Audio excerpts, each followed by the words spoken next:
தென்னாடுடைய சிவனே போற்றி, எந்நாட்டவர்க்கும் இறைவா போற்றி. நேயர்கள் எல்லாருக்கும் வணக்கம். 2025 வருடத்திற்குண்டான புத்தாண்டு ராசி பலன்கள் அப்படிங்கிறது தான் நம்ம பார்க்க போகிறோம். இவ்வளவு சீக்கிரம் ஏன் பார்க்குறோம் அப்படின்னா, நிறைய நேயர்கள் வரக்கூடிய புத்தாண்டுலையாவது நமக்கு நன்மைகள் நடக்காதா, வாழ்க்கை மாறாதா, கடன் அடையாதா, கல்யாணம் நடக்காதா, சொந்த வீடு கட்ட மாட்டோமா அப்படின்னு பல எதிர்பார்ப்புகள் அப்படிங்கிறத வச்சுருக்கீங்க. உங்கள் எல்லாருக்கும் முன்கூட்டியே இதெல்லாம் நாம் எடுத்து சொல்லிடணும் அப்படிங்கிறதுக்காக தான் இவ்வளவு சீக்கிரம் இந்த புத்தாண்டு பலன்கள் அப்படிங்கிறது. 2025 புத்தாண்டு அப்படின்னு பார்த்தீங்கன்னா, குரோதி வருடம் மார்கழி மாதம் 17ஆம் தேதி புதன்கிழமை பிறக்குது. பொண்ணு கிடைச்சாலும் புதன் கிடைக்காதுன்னு சொல்கிற மாதிரி புத ஆதிக்கத்தில், புத்தி காரகனோட ஆதிக்கத்தில் இந்த வருடம் அப்படிங்கிறது பிறக்குது. இந்த ஆண்டு பலன்கள் அப்படின்னு பார்த்தோன்னா, வருட கிரகங்களோட நகர்வுகள் அப்படிங்கிறது தான் நம்ம பார்க்கணும். அந்த வகையில் பார்த்திங்கன்னா, முதல் பயிற்சியாக இந்த வருடத்தில் சனி பயிற்சி தான் வருது. மார்ச் 29ஆம் தேதி கும்பராசியில் ஆட்சி பெற்று உட்காந்துருக்கக்கூடிய சனி பகவான் மீனராசிக்கு குருவோட வீட்டுக்கு போகிறாரு. அதோட குரு பகவான் ரிஷபராசியில் இருந்துக்கிட்டு மே 14ஆம் தேதி மிதனராசிக்கு புதனோட வீட்டுக்கு போகிறாரு. சர்ப்ப கிரகங்களான ராகு கேதுக்களோட பயிற்சி அப்படிங்கிறது மே 18ஆம் தேதி நடக்குது. இதில் விஷப்பாம்பாக இருக்கக்கூடிய ராகு மீனராசியிலேருந்து கும்பராசிக்கு மே 18 மாறுது.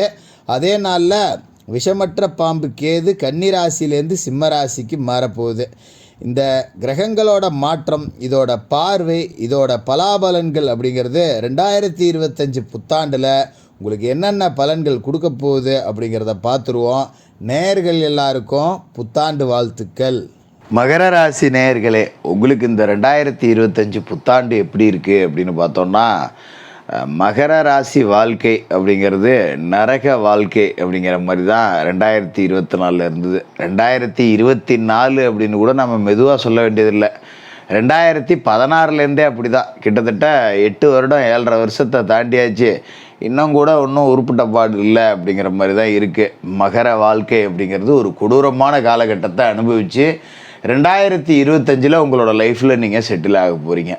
இதை சொன்னால் நம்புகிற இடத்துல மகர ராசிக்காரர்கள் இருக்க மாட்டாங்க. அட போங்க, இப்படி தான் ஒவ்வொருத்தரும் சொல்கிறாங்க அப்படின்னு.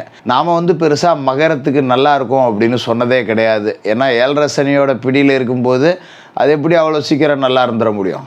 என்னதான் கர்ம வினைகளின்படி நம்ம வாழ்ந்து யாருக்கும் துரோகம் தீங்கு நினைக்காம நம்ம உண்டு நம்ம வேலை உண்டு அப்படின்னு கடுமையாக உழைச்சி பொழைச்சிக்கிட்டு இருந்தாலும் தேவையில்லாத வில்லங்கங்கள்லாம் நம்மளை ஊடு தேடி வந்திருக்கோம். தேவையற்ற வம்பு வழக்குகளில் சிக்கியிருக்கலாம், பண பிரச்சனைகளில் சிக்கியிருக்கலாம், கடன் சுமை அப்படிங்கிறது கழுத்தை நிறுத்திருக்கலாம். யாரோட பணத்தையாவது யாருக்கிட்டையாவது வாங்கி கொடுத்துட்டு நம்ம பாடுபட்டுக்கிட்டு இருப்போம். அதாவது ஒரு பழமொழி சொல்லுவாங்கள்ல, பணம் கொடுத்தவன் எப்படா தருவேன் அப்படின்னு ஒரே ஒரு கேள்வியை வச்சுட்டு அலையிறான். பணம் வாங்கினவன் நாளைக்கு தரேன், இப்போ என்ன அர்ஜென்ட்டா, ஏன் என்னை நம்ப முடியா, ஓடி போயிடுவோம்மா இப்படின்னு பல பதில் வச்சுக்கிட்டு சுற்றிட்டு இருக்கான்னு சொல்லுவாங்கள்ல. அந்த மாதிரி தான் மகர ராசிக்காரர்களோட வாழ்க்கை அப்படிங்கிறது. நம்ம காசை கொடுத்துவிட்டு ஏன்டா நம்ம படுபடுறோம், இன்னொருத்தன்ட்ட வாங்கி வேற கொடுத்தேன், அவனுக்கு நான் கடன் அடைக்க வேண்டியதாக இருக்கே, இப்போன்னு தேவையில்லாத வெளியில் கொடுத்த பணத்தால் பிரச்சனை, ஜாமீன் போட்டதால் பிரச்சனை, எந்த தப்புமே பண்ணல ஒரு வழக்கு வந்துருச்சு அதனால் பிரச்சனை, இப்படி சகல விதமான பிரச்சனைகள். கடன் அப்படிங்கிறது மகர ராசிக்காரர்களுக்கான கணக்கு போட்டு பார்த்தோம்னா ஒரு 8 வருஷத்தில் 8 லட்சத்துக்கு குறைவு இருக்கக்கூடாது. அந்த அளவுக்கு தான் கடன் அப்படிங்கிறது ஒரு பக்கம் வந்திருக்கும். நகை நட்டு அடகு போயிருக்கோம், வீட்டில் பிரச்சனைகள் வந்திருக்கும். இப்படி பலவிதமான பிரச்சனைகள் லேசாக அதுலேருந்து எட்டி பார்க்குறோம். கொஞ்சம் மூச்சு விட்டு நிம்மதியாக அப்படிங்கிற மாதிரி தான் இருந்தது. செய்தொழில் அப்படின்னு பார்த்தாலும் ஜாயர்னா முளை சறுக்குது அப்படிங்கிற மாதிரி தான். வேலைக்கு போகிற இடத்துலையும் பார்த்திங்கன்னா பெருசாக ஒன்றும் சாதிச்சிட முடியல. நம்ம ஒன்று நினச்சா கடவுள் ஒன்று நினைக்கிறான் அப்படிங்கிற மாதிரி தான் ஓடிக்கிட்டு இருக்கு. அப்போ உசுறு மட்டும்தான்டா மிச்சம் இருக்குது, என்னமோ போ வாழ்க்கை, இனிமேல் உருப்பிடுவோமா உருப்பிட மாட்டோமா அப்படிங்கிற மாதிரி ஒரு விரக்தியோடு வாழக்கூடிய உங்களுக்கு, ஒரு பாலைவனத்தில் சிக்கி உயிர் போகிற நிலைமையில் இருக்கிறவனுக்கு மீட்கிறதுக்கு ஒரு ஹெலிகாப்டர் வந்தால் எப்படி இருக்கும்? அப்படி வந்தது தான் 2025 புத்தாண்டு. நம்பாமல் இருக்கிறவங்களுக்காக திரும்ப திரும்ப திரும்ப திரும்ப சொல்கிறேன், 2025 புத்தாண்டில் நிச்சயமாக நீங்கள் சாதனை படைக்க போகிறீங்க. சும்மா விளையாட்டுக்காக இல்லை உங்களை ஆறுதல் படுத்தணும் அப்படிங்கிறதுக்காக சொல்லப்படக்கூடிய வார்த்தை அப்படிங்கிறது இது இல்லை. இப்போ இந்த 2024 புத்தாண்டு அப்படிங்கிறது பார்த்திங்கன்னா உங்களை வலிச்சு போட்டுருச்சின்னே சொல்லிடலாம் சுத்தமாக. இந்த வரப்போகிற 25 அப்படிங்கிறது உங்களுக்கு கொடிகட்டி பறக்க போகிற ஒரு அற்புதமான வருடம். ஒரு மறுஜன்மம் எடுத்த பிறவி மாதிரி தான் இருக்கும். உடம்பில் இருக்கிற நோய் நொடிகள் முதல்ல நீங்கும். உடல் வந்து ஆரோக்கியம் வலுப்படும். கடந்த காலகட்டத்தில் பார்த்திங்கன்னா நல்ல தேக ஆரோக்கியத்தோட ஸ்போர்ட்ஸ்மேன் மாதிரி இருந்தவங்கலாம் கூட ஆள் உடஞ்சி போயிட்டாங்கடா, இல்லை ஒரு தொத்தியுமாக போயிட்டாங்க, குடிஞ்சா நிமிர முடியல, நிமிந்தா குடிய முடியல, உடல் ஆரோக்கியம் இப்படி போயிடுச்சு. அதை முதல்ல சரியாகும். 2025 மார்ச் 29 மகா சனி பயிற்சி நடக்குது. ராசி அதிபதி சனி பகவான் மீனராசிக்கு போகிறார். உங்களுக்கு 7.5 சனி அப்படிங்கிறது மார்ச் 29, 2025 முடியுது. அப்பாடா, சோதிச்சு பார்த்த சனி பகவான் 7.5 வருஷமாக சாதிக்க வச்சுட்டு தான் அடுத்த இடத்துக்கு போவார். அதனால் நீங்கள் பயப்பட வேண்டியதே கிடையாது. 2025 உங்களோட ஆட்டம் ஆரம்பம் அப்படின்னு எடுத்துக்கலாம். அதோட சனி பயிற்சியாக எங்கே போகிறார் அப்படின்னு பார்த்தீங்கன்னா ராசிக்கு 3வது வீட்டுக்கு போகிறார். தைரிய வீரிய ஸ்தானத்துக்கு சனி போகிறார். குருவோட வீட்டில் தான் போய் அவர் உட்கார்றாரு. இந்த மாற்றம் அப்படிங்கிறது பார்த்திங்கன்னா மகர ராசிக்காரர்கள் பொதுவாகவே துணிச்சல்காரர்கள், தன்னம்பிக்கை உள்ளவர்கள் தான். எது வந்தாலும் பார்த்துக்கலாங்கக்கூடிய திடம் மனதுக்காரர்கள் தான். ஆனால் அதையே உடச்சி போட்டுருச்சு 7.5 சனி. அந்த சனியே இப்போ மறுபடியும் அந்த திடத்தை பலத்தை உங்களுக்கு கொடுக்க போகிறார். நீங்கள் என்னெல்லாம் முயற்சி செஞ்சு எப்படிலாம் தோத்தீங்களோ அந்த இடத்தெல்லாம் ஜெயிச்சு தலை நிமிர்ந்து நிற்க போகிறீங்க அப்படிங்கிறது தான் சனி பயிற்சி சொல்லுது. தைரிய வீரிய சனி. சனி தைரியத்தை கொடுத்தாருன்னா அவரை எதிர்த்து நிற்கிறது யார் இருக்கா? யாரும் கிடையாது. நவ கிரகத்திலேயே சனியை விஞ்சிய ஒரு கிரகமே கிடையாது. ஈஸ்வர பட்டம் பெற்ற ஒரு கிரகம் சனீஸ்வரர் அப்படின்னதுனால தான் அவரை நாம் சொல்கிறோம். அவர் தைரியத்தை கொடுக்குறார்.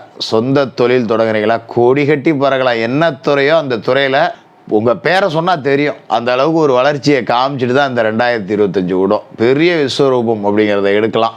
அப்படி ஒரு மாற்றம் செய்தொழிலாக இருந்தாலும் சரி, செய்யக்கூடிய வேலையாக இருந்தாலும் சரி, ஒரு இடத்துல வேலை செய்கிறோன்னா அந்த இடத்துக்கு தலைமை பதவிக்கு வரைக்கும் நீங்கள் அலங்கரிக்கலாம். அப்படி ஒரு ஆட்டம் அப்படிங்கிறது உங்களுக்கு ஆரம்பிக்க போகுது அப்படின்னே சொல்லலாம்.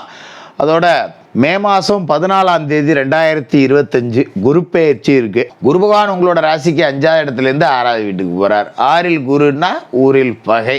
கொஞ்சம் பகை வரதான் செய்யும், தேவையற்ற பிரச்சனைகள் வரதான் செய்யும். ஆனால் அதெல்லாம் எதிர்த்து நின்று பார்த்துருவோம், அந்த ஒரு கை பார்த்துருவோம் அப்படின்னு இறங்கிட்டீங்கன்னு வச்சுங்க, வர்ற பகை உங்ககிட்ட தோற்று ஓடும். அதில் எந்த மாற்றமும் இல்லை. ஏன்னா இந்த தைரியத்தை கொடுக்கக்கூடிய இடத்துல சனி இருக்கார். தைரிய வீரிய சனியாக இருப்பார். வர்றவன் வாங்கடா, வந்தால் அடி தான் வாங்கிட்டு போகணும். நான்லாம் எவ்வளோ கஷ்டத்தை அனுபவித்து தாண்டி வந்துட்டேன், இதுக்கு மேலே இழக்கிறதுக்கு ஒன்றும் கிடையாது, மோதி பார்த்துருவோம் வாடான்னு இறங்க வச்சுருவார் சனி. இறங்கினா வெற்றி உங்கள் பக்கம்தான், மாற்றம் இல்லை. அதோட இந்த குரு பயிற்சிக்கு பிறகு பார்த்திங்கன்னா குரு பார்வை அப்படிங்கிறது ரொம்ப முக்கியம். 10, 12, 2 உங்களோட ராசிக்கு 10வது வீடு, உங்களோட ராசிக்கு 12வது வீடு, உங்களோட ராசிக்கு 2வது வீட்டில் விழுது. அப்போ 10ஆம் இடத்துல விழுகிற குருவோட பார்வை உங்களோட தொழிலில் உங்களை சாதிக்க வச்சிடும். எப்பேற்பட்ட தொழில் செய்கிறவங்களாக இருந்தாலும் சரி, அந்த துறையில் பெரிய அளவில் வெற்றி கொடி நாட்டிட்டு தான் அடுத்த வேலை அப்படிங்கிற அளவுக்கு தொழில் வளர்ச்சி இருக்கும். சாதாரணமாக வேலைக்கு போனவங்க கூட சொந்தமாக தொழில் தொடங்கக்கூடிய ஒரு யோகா அமைப்பு அப்படிங்கிறதையும் கொடுப்பாரு. தொடங்குகிற தொழிலில் சாதிச்சிடலாம். முதலீடு போடலாமா ஜோசியர்னா போடலாம், தப்பு கிடையாது. அதோட 12ல் குரு பார்வை விழுது. இந்த வெட்டி செலவுலாம் நிறையா பண்ணியிருப்பீங்க இந்த 7.5 சனி காலகட்டத்தில். ஏகப்பட்ட கடன் இருந்தாலும் என்னடா பண்ணுறதுன்னு கடை வாங்கியாவது வெட்டியாக செலவு பண்ணி நிறையா இன்னும் கொஞ்சம் சேர்ந்துருக்கும். அதெல்லாம் அடைச்சிவிட்டு இனிமேல் சுப விரய செலவுகள் மட்டும்தான் செய்வீங்க. தேவையற்ற விரய செலவுகள் அப்படிங்கிறது செய்ய மாட்டீங்க. அதோட உங்களோட ராசிக்கு 2வது வீட்லேயும் குரு பார்வை விழுது. குடும்பம் அப்படிங்கிறது உங்களை சுற்றியே தான் இருக்கும். நீங்கள் தான் ஒரு ஆணி வேர் அப்படிங்கிறத எல்லோரும் புரிஞ்சு நடந்துப்பாங்க. சொந்த பந்தங்கள் எல்லாமே உங்களோட பேச்சை கேட்டு நடந்துப்பாங்க. அந்தளவுக்கு உங்களோட சொல்லுக்கு மதிப்பு மரியாதை அப்படிங்கிறது கூடுதலாக இருக்கும். அதோட உங்களோட ராசிக்கு மே மாதம் 18ஆம் தேதி ராகு கேது பெயர்ச்சியில் ராகு 2வது வீட்டுக்கும் கேது 8வது வீட்டுக்கும் வரார். அஷ்டமத்தில் கேது போகிறார் அப்படின்னு நிறைய பேர் அது தப்பு அப்படிம்பாங்க. அற்புதமான இடம், அதை பற்றிலாம் நீங்கள் பயப்பட வேண்டியதில்லை. ராகு 2ஆம் வீட்டுக்கு வரார். தனவாக்கு குடும்பஸ்தானத்துக்கு ராகு வரார். அப்படிங்கிறப்ப குருட்டு வருமானம் அப்படிங்கிறத கண்ணாபுண்ணான்னு கொடுப்பாரு ராகு. ஒரு லாட்ரி யோகம், புதையல் யோகம், எப்படியோ உழைக்காமல் சம்பாதிக்கிற காசெல்லாம் உங்களை தேடி வரக்கூடிய பாக்கியம் அப்படிங்கிறது கூடுதலாக இருக்கும். அதோட இந்த ராகு பயிற்சி காலகட்டத்தில் இந்த வாக்குஸ்தானத்துக்கு ராகு வந்துடுறதால கொஞ்சம் தேவையின்றி பொய் சொல்லக்கூடிய சூழல் அப்படிங்கிறது வரும். அதை கொஞ்சம் தவிர்த்துறது அப்படிங்கிறது நல்லது. அதே நேரத்தில் ராகு 2ல் இருக்கார் அப்படின்னா உங்களோட வார்த்தை அப்படியே தெரிக்கும், அனல் பறக்கும். பெரிய பேச்சாளர்கள், மேடை பேச்சாளர்கள், அரசியலில் பேச்சால் வளர்ந்தவங்க, சினிமா துறையில் பேச்சால் வளர்ந்தவங்க, இது மாதிரி கலைத்துறையில் வளர்ந்தவங்க எல்லாமே பார்த்திங்கன்னா 2ல் ராகு இருந்தவங்களாக தான் இருப்பாங்க. அப்படிப்பட்ட 2ஆம் இடத்துக்கு ராகு வரார் அப்படிங்கிறதால பேச்சை மட்டுமே நம்பி தொழில் செய்யக்கூடியவர்கள் கோடீஸ்வரர்கள் ஆகக்கூடிய ஒரு காலம். அப்படி ஒரு யோக அமைப்பு அப்படிங்கிறது இருக்குது. அதுமாரி கேது 8க்கு போகிறார் அப்படிங்கும்போது பெருசாக நீங்கள் கவலைப்பட வேண்டியதில்லை. அவர் 8ல் போனால் போயிட்டு போகிறாரு, அதில் ஒன்றும் தப்புலாம் கிடையாது. யார் எது சொன்னாலும் நம்ப வேண்டியதில்லை. இந்த குடும்பஸ்தானத்தில் ராகு இருக்கிறப்ப என்ன பிரச்சனை அப்படின்னு பார்த்தீங்கன்னா, நம்ம வரன் பார்க்கக்கூடாது. இந்த மே மாதம் 18ஆம் தேதிக்கு பிறகு ஒரு 1.5 வருஷ காலகட்டத்துக்கு திருமண முயற்சிகள் அப்படிங்கிறத தள்ளி போட்டு தான் ஆகணும், வேறு வழி இல்லை. ஏன்னா குடும்பஸ்தானத்தில் ராகு இருக்கும்போது திருமணம் நடந்ததுன்னா தற்காலிகமாக பிரிய வேண்டியது இருக்கும், சண்டை சச்சரவு ஏற்படும், சில பேருக்கு 2ஆம் திருமணம் செய்யக்கூடிய சூழல் வரும், இல்லைன்னா குழந்தை பாக்கியம் லேட்டாகவும் சில பேருக்கு இல்லாமல் போயிடும். அதனால் இந்த ராகு பயிற்சிக்கு பிறகு திருமண முயற்சிகள் அப்படிங்கிறத மட்டும் செய்யாதீங்க. இது ஒன்று தான் இந்த 2025 உங்களுக்கு குற்றம் குறை. மற்றபடி எங்கெல்லாம் கஷ்டப்பட்டீங்களோ, யார் முன்னாடியெல்லாம் அவமானப்பட்டீங்களோ அங்கெல்லாம் விஸ்வரூபம் எடுத்து நின்று மகர ராசிக்காரர்கள் அப்படியே சாதிச்சு காட்ட போகிறீங்க. குறிப்பாக மகரம்னாலே பிற்பகுதி வாழ்க்கை அப்படிங்கிறது தான். 35 வயசுக்கு மேலே தான் வாழ்க்கையில் ஒரு பிடிப்புங்கிறதே வரும். ஒரு 40 வயசு 42 வயசுக்கு மேலே தான் 10 ரூபா காசு பணம் அப்படிங்கிறத மிச்சத்துக்கு வரலாம். அது வரைக்கும் பார்த்திங்கன்னா கடன்கூடியாக தான் ஓடிக்கிட்டு இருக்கணும். அப்படிப்பட்ட யோக அமைப்பு அப்படிங்கிறது மகர ராசிக்காரர்களுக்கு வந்துருச்சு. கடல்லாம் அடைச்சி கௌரவத்தோட கம்பீரத்தோடு வாழப்போகிற ஒரு அற்புதமான வருடம் 2025 புத்தாண்டு இருக்கும். ஏழைபாளைகளுக்கு உங்கள் மனசு போல் எப்பவும் உங்கள் கையில் கிடைக்கிற காசை வச்சு ஏதாவது உதவிகள் அப்படிங்கிறத செஞ்சுக்கிட்டு இருங்க. 2025 மகர ராசிக்காரர்கள் சாதிக்க போகிற வருடமாக இருக்கும். வாழ்த்துக்கள்.